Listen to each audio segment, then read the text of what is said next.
Saudara-saudariku yang terkasih, hari ini Minggu 15 Desember 2024. Saya Romo Siga dari Paroki Santo Yusuf, Surabaya. Dalam nama Bapa dan Putra dan Roh Kudus, amin. Kita bersama Bunda Gereja memasuki hari Minggu Advent yang ketiga. Waktunya sudah dekat, semakin mendesak. Kita semua diundang untuk lebih terbuka menyambut kelahiran Tuhan kita Yesus Kristus.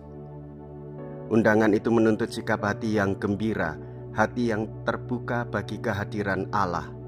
Kedatangannya harus disambut dengan sukacita. Untuk itu, semua orang perlu mendengarkan seruan Yohanes Pembaptis agar setiap pribadi tidak keliru mendapatinya.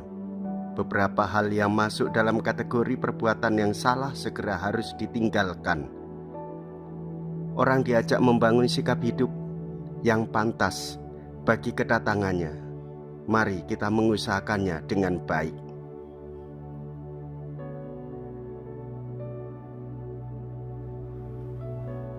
Apa yang harus kami perbuat? Mea culpa, mea culpa, mea maxima culpa. Marilah kita berdoa. Allah Bapa yang penuh kasih, Engkau menyediakan sukacita yang sejati bagi dunia dan menghendaki agar kami hidup dalam damai dan cinta kasih. Kami mohon, nyatakanlah cinta kasih-Mu kepada kami dan berkatilah kami dalam menyongsong duta kasih setia-Mu. Dialah Yesus Kristus Putra-Mu yang hidup dan berkuasa bersama dengan Dikau dalam persatuan Roh Kudus, Allah sepanjang segala masa. Amin. Tuhan bersamamu dan bersama rohmu. Inilah Injil suci menurut Lukas. Dimuliakanlah Tuhan. Lukas bab 3 ayat 10 sampai dengan ayat 18. Ketika Yohanes Pembaptis mewartakan pertobatan, orang banyak bertanya kepadanya, "Jika demikian, apakah yang harus kami perbuat?" Jawab Yohanes, "Barang siapa mempunyai 2 helai baju, hendaklah ia membaginya dengan yang tidak punya. Dan barang siapa mempunyai makanan, hendaklah ia berbuat demikian juga." Pada waktu itu datang juga pemungut cukai untuk dibaptis, dan mereka bertanya kepada Yohanes, "Guru, apakah yang harus kami perbuat?" Jawab Yohanes, "Jangan menagih lebih banyak dari yang telah ditentukan."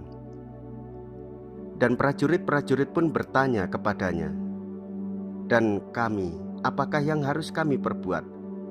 Jawab Yohanes kepada mereka, "Jangan merampas dan jangan memeras, dan cukupkanlah dirimu dengan gajimu."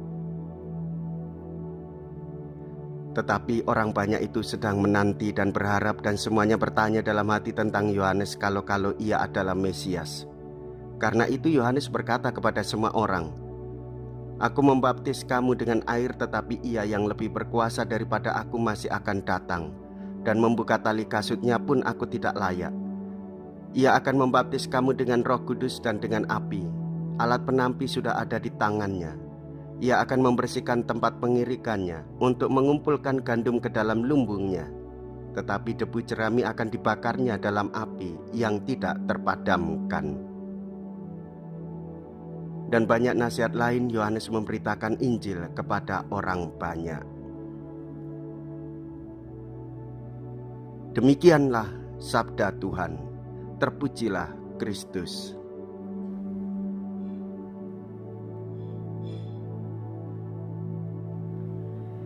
Saudara-saudariku yang terkasih, kita memasuki hari Minggu dalam Advent pekan yang ketiga. Kita juga perlu melakukan apa yang baik di dalam masa penantian menantikan kedatangan Tuhan. Hendaklah kita sebagai orang Katolik mengikuti amanat Injil terlebih dahulu, seperti amanat Injil pada hari ini. Barang siapa mempunyai 2 helai baju, hendaklah ia membaginya dengan yang tidak punya, dan berbagi makanan berbagi rezeki, serta jangan menagih lebih banyak dari apa yang sudah ditentukan. Kita tidak diperkenankan untuk merampas, memeras, namun kita hidup cukup dan secukupnya, seperti doa dalam doa Bapa kami. Pada kesempatan ini kita juga harus merenungkan, melihat, menilai, menimbang salah dan dosa-dosa kita. Maka kita perlu melakukan pertobatan. Pertobatan dalam penuh sukacita menantikan kedatangan Tuhan. Itulah yang baik bagi orang yang beriman, untuk menantikan kedatangan Tuhan dan memperdalam hidup dengan pendalaman Advent sekaligus merayakan Ekaristi secara penuh dengan rasa sukacita. Jikalau kita berani hidup menderita dalam Yesus, maka kita pun akan dipermuliakan di dalam Kristus. Terpujilah nama Yesus, Bunda Maria, dan Santo Yosef untuk selama-lamanya. Marilah kita berdoa. Tuhan, semoga rezeki surgawi yang telah kami terima senantiasa meneguhkan kami untuk mengusahakan cinta kasih, keadilan, kedamaian, dan kesejahteraan di muka bumi ini, sambil terus mengharapkan kepenuhannya dalam kerajaan-Mu yang abadi, dengan pengantaraan Kristus, Tuhan kami. Amin. Tuhan beserta kita, sekarang dan selama-lamanya. Semoga Allah yang Maha Kuasa memberkati saudara sekalian, Bapa dan Putra dan Roh Kudus. Amin. Saudara-saudariku yang terkasih, pergilah, ibadah sabda sudah selesai. Syukur kepada Allah.